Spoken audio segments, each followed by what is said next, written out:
Ni inkuru yihutirwa cyane kandi ibabaje kuri General Kayumba Nyamwasa, uyu nguyu yabaye umugaba mukuru w'ingabo z'igihugu cy'u Rwanda yabanye n'abandi ku rugamba rwo kubohora igihugu cy'u Rwanda ndetse no guhagarika jenoside yakorewe abatutsi mu 1994.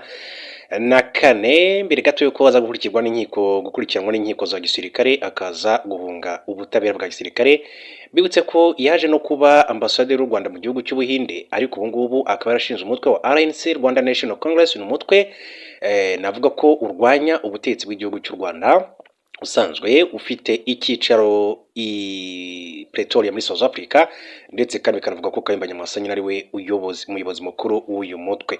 Mbere gato yuko tugaruka kuri iyi nkuru, reka mbanze mbabwire ko Trump yarahiye ko Amerika izashwanyaguza Iran mu gihe yamwivugana. Perezida wa Leta Zunze Ubumwe za Amerika Donald Trump yateguje Iran ko izashwanyaguzwa na misile zibarirwa mu bihumbi mu gihe yashyira mu bikorwa umugambi wo kumwica.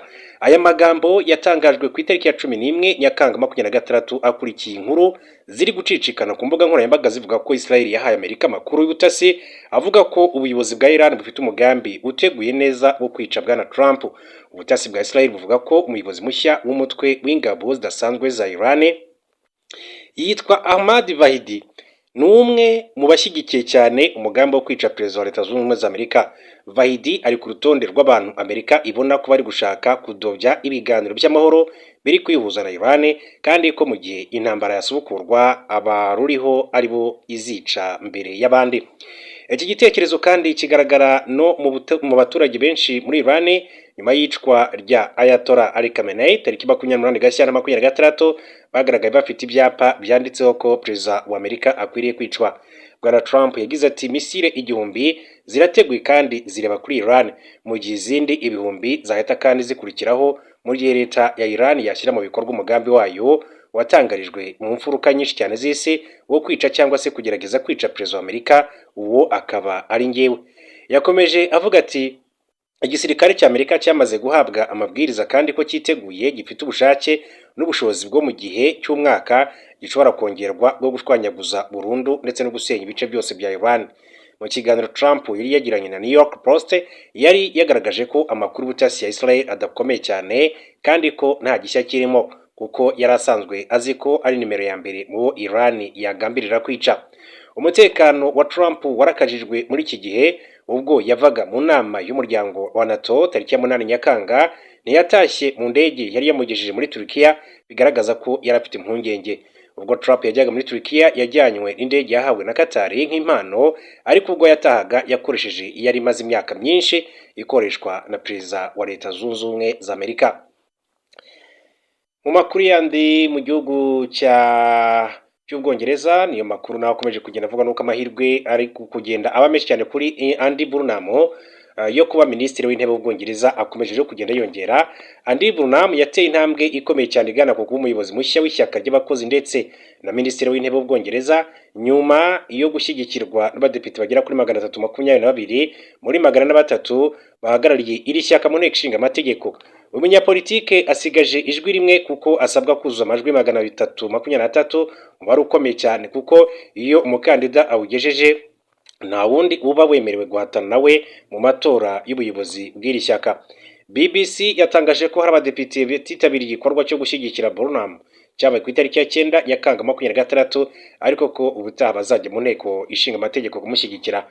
Abakandida bashaka guhatana na Burnham bafite kugeza ku itariki ya 17 Nyakanga 2026 ngo babe babonye abadepite 81 babashyigikiye. Gusa imibare ihamya ko niyo haboneka undi mukandida nta numwe ushobora kandi kumurusha amajwi. Hatagize igihinduka, Burnham rero azatangazwa nk'umuyobozi w'iri shyaka ry'abakozi mu cyumweru gitaha, arahirire umwanya wa minisitiri w'intebe tariki ya 20 Nyakanga. Burnham akomeje kandi kugirirwa icyizere nyuma yo gutsinda abatora amusubiza mu nteko ishinga amategeko y'Ubwongereza yabereye mu gace ka Makerfield kari mu majyaruguru y'igihugu. Minisitiri w'intebe Keir Starmer akimenya ko Burnham yatsinze aya matora kandi ko ashyigikiwe ku bwinshi n'abayoboke b'ishyaka, yatangaje ko azegura ubwo umusimbura we azaba yemejwe. Burnham akimara kandi guhundagazwaho amajwi yashimiye abamushyigikiye, basezeranya impinduka zikomeye cyane mu miyoborere y'Ubwongereza zirimo kuvugurura politiki y'ubukungu ndetse no kwegereza abaturage ubuyobozi.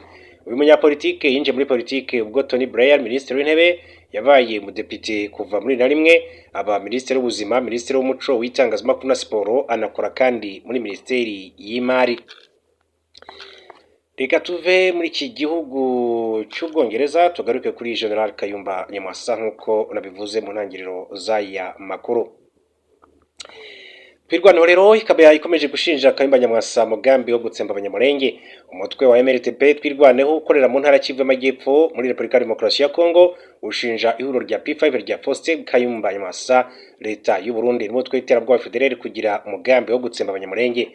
Umwe mu ofisiye bakuru batwirwanaho Colonel Rugabo Fidel yatangaje ko afite amakuru yizewe agaragaza ko nyuma yaho P5 igabweho ibitero bikomeye cyane mu myaka yashize ishaka gusubira muri Kivu y'Amajyepfo kandi ko ishyigikiwe na leta y'u Burundi na Repubulika ya Demokarasi ya Kongo. Exati Kayumba yaraje ariko nawe ntabwo yizanye kuko inyuma ya Kayumba hariho abandi bantu bagira abantu bamushyigikiye.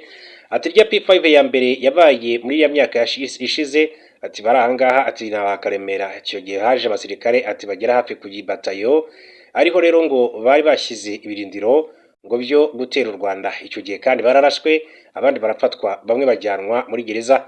Mwarababonye ku mateleviziyo bamwe kandi bacibwa imanza mu Rwanda. Colonel Rugabo Fidel yakomeje agira ati none uno munsi kandi barashaka kuzamura izindi ngabo. Uwo muntu wabo ati ubaha urubuga ngo nitawimbi uwo ni Masunzu Muniganama nagize mu Musaraba n'abandi. Kayumba Nyamwasa yaraje ati ava Afrika y'Epfo ajya Bujumbura akorana inama n'abo bantu bose ati n'amakuru dufite afite amasoko yizewe. Uyu murwanyi yasobanuye ko Kayumba yabonanye n'ubuyobozi bw'u Burundi abayobozi bakuru b'umutwe w'iterabwoba FDLR wavuye muri Repubulika ya Demokarasi ya Kongo wambaye impuzankano y'ingabo z'u Burundi bakorana inama itegura uburyo P5 kandi izakorera muri Kivu y'Amajyepfo.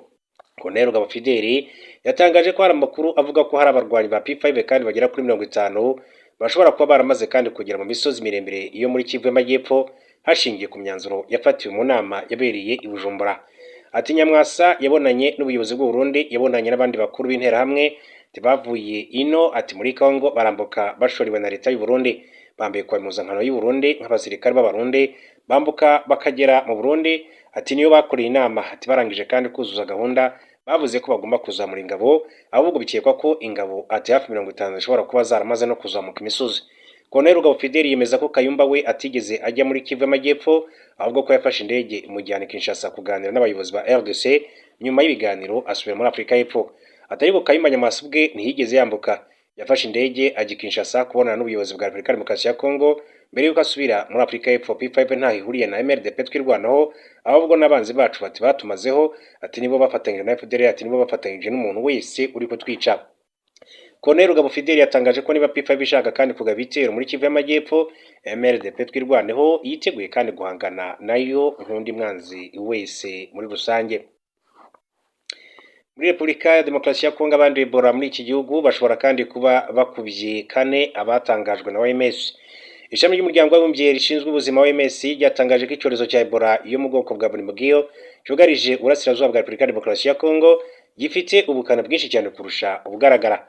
Minisiteri y'ubuzima muri Repubulika ya Demokarasi ya Kongo ishingiye ku bisubizo biva mu bipimo bya laboratoire buri munsi yatangaje ko kugeza tariki ya 8 Nyakanga 2026 abantu 1792 biganjemo abo mu ntara Ituri aribo bari bamaze kwandura barimo 625 bapfuye.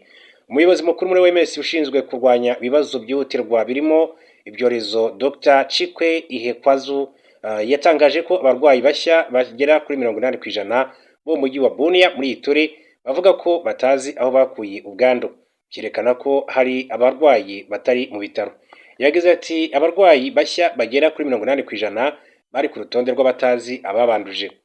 Dr. Ihekwazu yagaragaje ko igihangayikishije cyane ari uko Bunia ari ryo zingiro ry'iki cyorezo icyakora ko mu bice birimo abarwayi bake nka Kivu y'Amajyaruguru ho bashoboye kumenya ababanduje.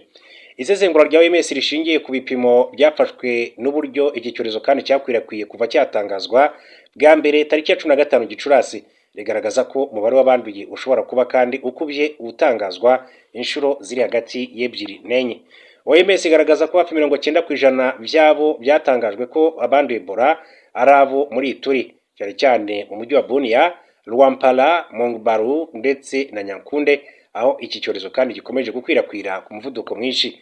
Bunia ni umurwa mukuru wa Ituri ikaba ituwe n'ababarirwa muri miliyoni imwe. OMS igaragaza ko hafi umuntu umwe muri babiri bapimwe muri uyu mujyi usanga yaranduye Ebola. bigashimangira ko ikwirakwira ry'iki cyorezo rifite umuvuduko ukabije. Ebola yamaze kugera no mu zindi ntara zirimo Chopo, Hotwell, gusa abo byatangajwe ko babonetsemo ni batatu, barimo babiri batorotse cyangwa se batorokeshejwe ubwo bari mu kigo nderabuzima cya Niania muri Ituri. Kubera ko Ebola ya Bundibugyo rero itica cyane ugereranyije n'ubundi bwoko, abaturage benshi muri Repubulika ya Demokarasi ya Kongo ntibayitinya.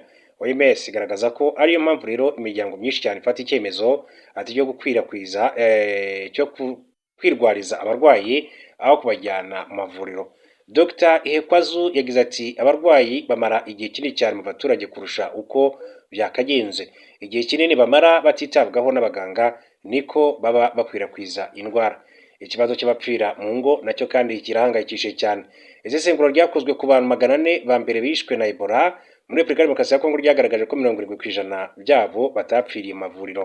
Abafite inshingano yo gukurikirana abanduye baracyari bake cyane. Ibyo byatumye rero muri iki cyumweru Leta ya Repubulika ya Demokarasi ya Kongo itangira guhugura abantu 21 bazajya basura abaturage umuryango ku wundi bashakisha abakekwaho ubwandu kandi banashishikariza kujya kwivuza mu bitaro. Hanyuma mbabwire ko igisirikare cy'u Rwanda RDF yashimiye abaofisiye bagiye mu kiruhuko cy'izabukuru ku murimo n'ubwitange bakoreye igihugu cy'u Rwanda. RDF yashimye abasirikare bagiye mu kiruhuko cy'izabukuru ndetse n'abarangije amasezerano y'akazi bari bafitanye n'ingabo z'u Rwanda, hazirikanwa umurava n'ubwitange bagaragaje mu gukorera igihugu. Ni mu muhango wabaye ku itariki ku nshuro ya 14 ubera ku cyiciro gikuru cy'ingabo z'u Rwanda kiri ku Kimihurura mu karere ka Gasabo ku itariki ya 10 Nyakanga 2026. Uyu muhango wayobowe na Minisitiri w'Ingabo Juvenal Marizamunda wari uhagarariye Perezida Paul Kagame akaba n'umugaba w'ikirenga w'ingabo z'u Rwanda. Witabiriwe n'umugaba mukuru w'ingabo z'u Rwanda General Mbaraka Muganga, abayobozi b'ingabo, abajenerali, abasirikare bakuru ndetse n'imiryango y'abasirikare basezerewe. Mu ijambo yagejeje ku bitabiriye uyu muhango mu izina ry'umugaba w'ikirenga w'ingabo z'u Rwanda, Minisitiri Marizamunda yashimye abasirikare basezerewe kubera umurimo ubwitange bakoreye igihugu cy'u Rwanda. Yashimye uruhare bagize mu rugamba rwo kubora igihugu, guhagarika jenoside yakorewe abatutsi ndetse no kongera kubaka u Rwanda. Minisitiri Marizamunda kandi yashimye uruhare rukomeye cyane bagize mu guhindura ingabo z'u Rwanda umutamenwa, zikora kinyamwuga, zubahwa ku rwego mpuzamahanga binyuze mu bikorwa byo kubungabunga amahoro ku isi, zitabira ndetse kandi n'ubutumwa bw'ubufatanye hagati y'ibihugu zijyamo. Yavuze ko ibikorwa byabo bisize umurage udasaza. Minisitiri Marizamunda kandi yashimye abagore b'abasirikare basezerewe kubera ubufasha badacogora kandi bagiye batanga, azirikana ibitambo batanze mu gukomeza kandi imiryango yabo mu gihe abo bashakanye babaga bari mu butumwa bw'akazi. Umugaba mukuru w'ingabo z'u Rwanda General Mbaraka Muganga yashimye abasirikare basezerewe ku muco wo gukunda igihugu, ikinyabupfura n'ubunyamwuga bagaragaje mu gihe bamaze mu mwuga wabo. Yashimye kandi uruhare bagize mu gutoza abasirikare bakiri bato, babatoza indangagaciro z'ingenzi za RDF, ibyateguriye ikiragano gishya kizakomeza kandi kurinda ndetse no kubungabunga ubusugire bw'igihugu. Umugaba mukuru w'ingabo z'u Rwanda kandi yagaragaje ko RDF ndetse n'igihugu muri rusange bizakomeza kungukira ku bunararibonye, ubwenge n'inama by'abasirikare basezerewe. Mu izina ry'abasezerewe, General Major Retired Emmanuel Bayingana yavuze ko batewe ishema n'iterambere rikomeye RDF imaze kugeraho. General Major Retired Bayingana yashimye kandi Perezida Kagame ku buyobozi bwe bufite icyerekezo bwagize uruhare mu kubaka umuryango wa RDF ukomeye ndetse kandi wunze ubumwe. Yavuze ko nubwo bagiye kuva mu murimo ya gisirikare itaziguye, bazakomeza kandi kwimakaza indangagaciro za RDF zirimo gukunda igihugu, kugira ikinyabupfura ndetse no gukorera igihugu, ndetse anizeza ko bazakomeza kugira uruhare mu iterambere ry'u Rwanda. Uyu muhango wasojwe no guha abasirikare basezerewe impamyabushobozi mu kuzirikana umurimo w'indashyikirwa n'ubwitange bagaragaje mu gukorera ingabo z'u Rwanda n'igihugu cy'u Rwanda muri rusange. Nyembere rero aya makuru yacu nyasoreze kuri iyi nkuru, mbabwire ko Ibuka France yanyomoje Dr Eugene Rwamucyo wavuze ko urugamba rwa RPA rutari rufite impamvu. Perezida w'umuryango wa Ibuka France Marcel Kabanda yanyomoje umunyarwanda Dr Eugene Rwamucyo wamijwe ibyaha bya jenoside n'ibyibasiye ko umuntu wigeze kuvuga ko urugamba rw'ingabo za RPA rutari rufite impamvu. Dr Eugene Rwamucyo yakatiwe igifungo cy'imyaka 27 tariki 30 ukwakira 2024, ari kuburana ubujurire mu rukiko rwa Rwanda rwa Paris mu Faransa kuva ku itariki ya 9 Kamena 2026.